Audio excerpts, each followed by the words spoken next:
We have zoomed ahead again this morning in our journey through the narrative of God's story with God's people. We've also picked up all our earthly belongings and packed them up and moved ourselves down to Egypt in our gospel for today. The great meetup spot still in the world today for many immigrants and asylum seekers. The Israelites, or those promised descendants of Abraham and Sarah, and the many, many great, I don't know how many greats, grandchildren of Jacob, who last week we heard wrestling with God alone in the dark.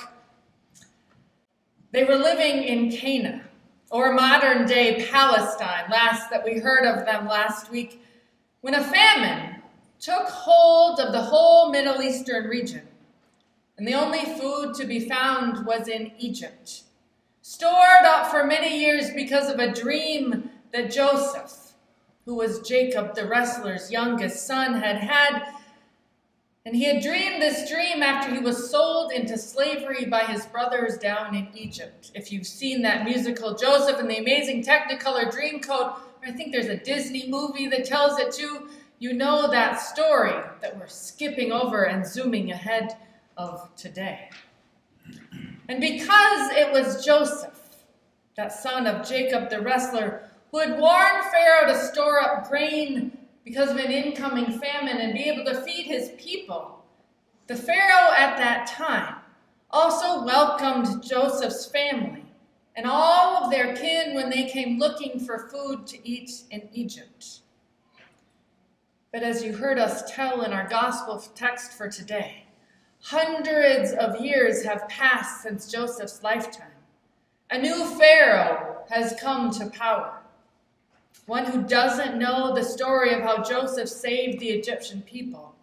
One who doesn't know how powerful the God of the Israelites can be. One who is only frightened by these people who look different than he does. By these people who act a little bit different than he does. And people who speak a little bit differently than he does. And so this new Pharaoh, he turns God's people into slaves. No longer welcome guests in Egypt, no longer even fellow human beings. Instead, they're slaves, made to work in the desert all day long, forming bricks to build up great big ego-trip pyramids. And the only option the Israelites have left is to cry out, to hope that someone, somewhere, will hear their eternal suffering. It has been so long since they came to Egypt that they too have forgotten their ancestor Joseph. They have forgotten Joseph's God, the God of Joseph and Jacob and Isaac and Abraham.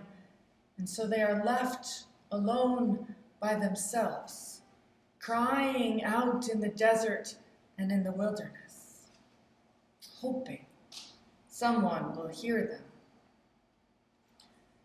When we are in the midst of overwhelming suffering and pain, of tears and of heartache, it can seem as if God is absent from us.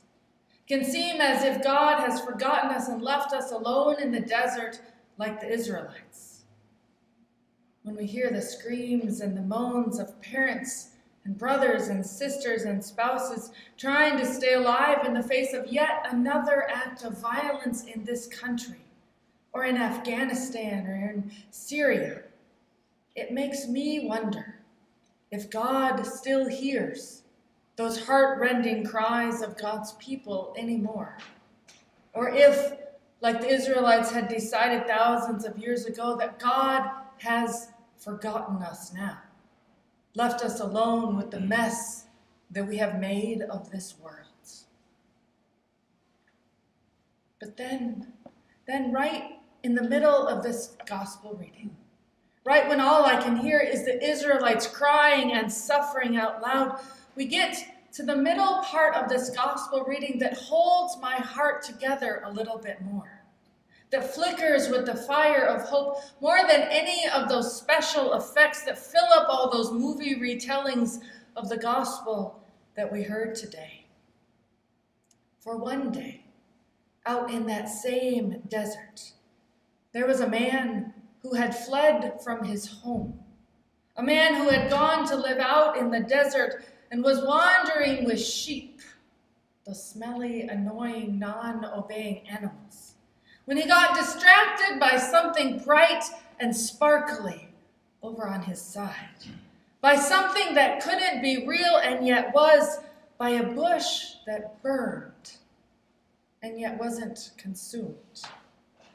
And the Lord, whom the Israelites had forgotten, whom Pharaoh had forgotten, whom this man who was far from his home had forgotten, revealed that God had not forgotten them. And then the Lord, who had remembered God's people, said to Moses, I have observed the misery of my people who are in Egypt. I have heard their cry on account of their taskmasters. Indeed, I know their sufferings. And I have come down to deliver them from the Egyptians and to bring them up out of the land to a land that is good and is broad and flowing with milk and honey.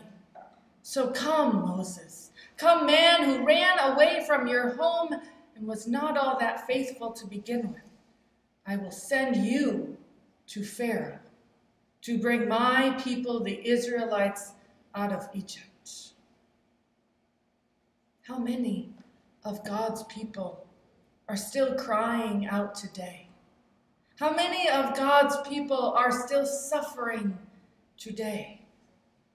How many are still fleeing for their lives or dying right where they live because of the same oppression, the same danger, the same disregard for people, both in our own country and in too many places around the world, like the Israelites experienced in Egypt, crying out and waiting for God to hear their cries?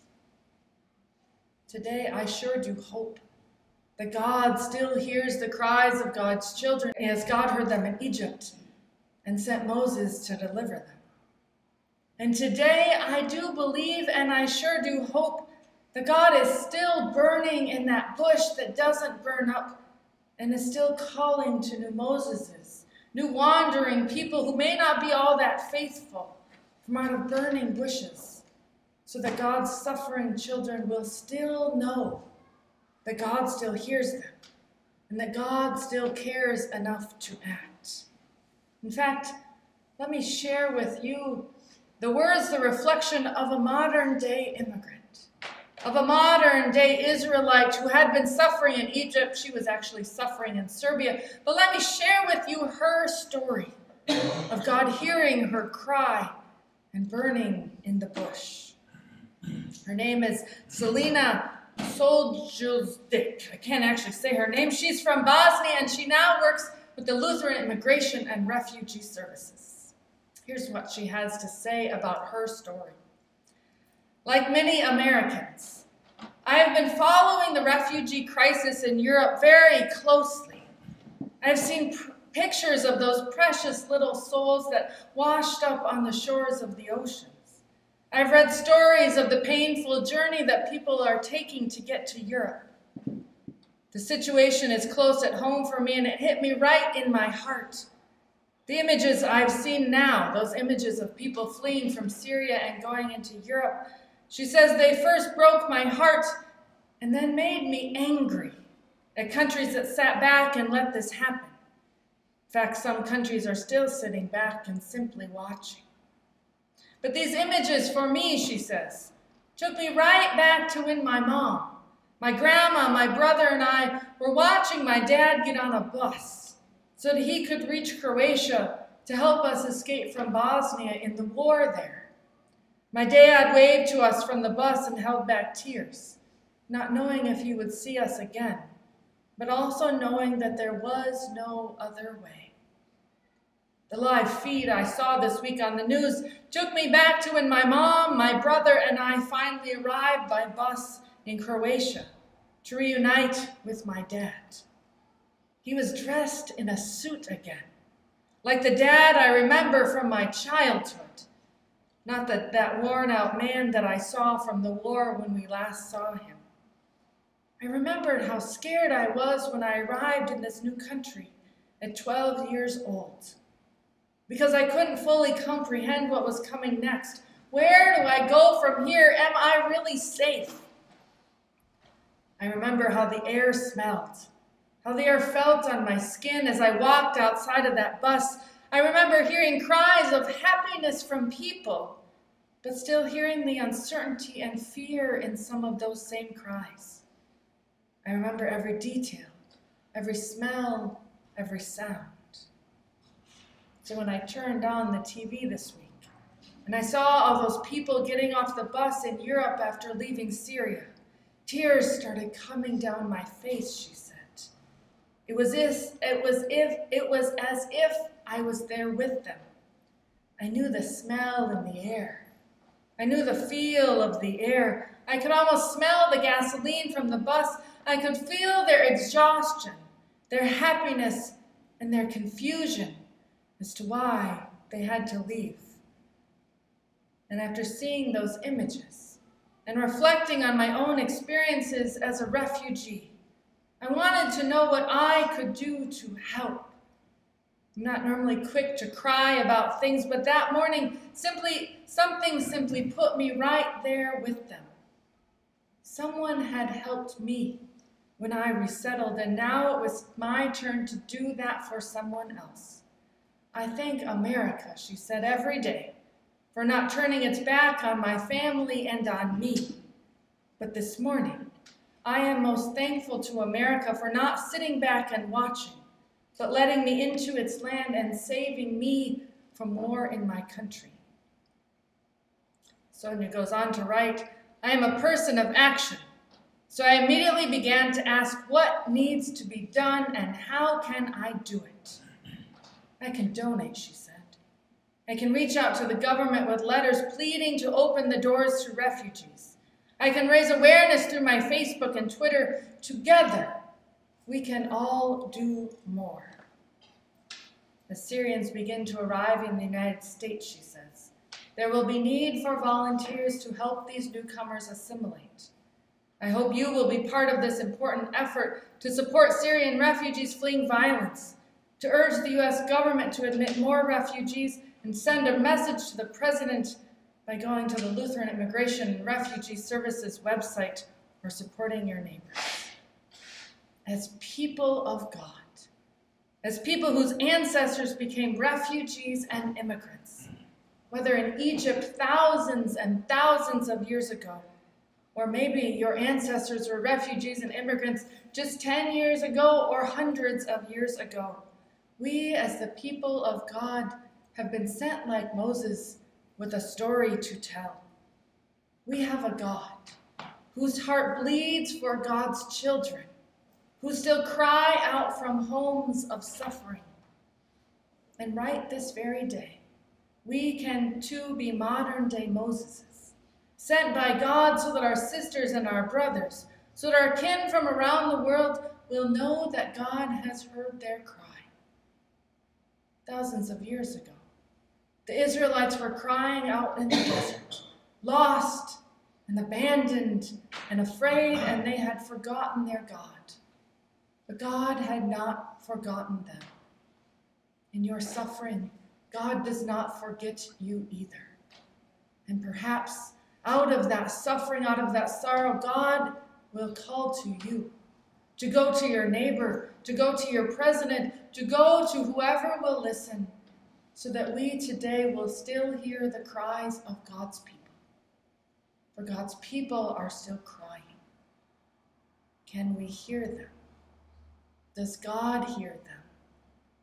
For God has heard you. Amen.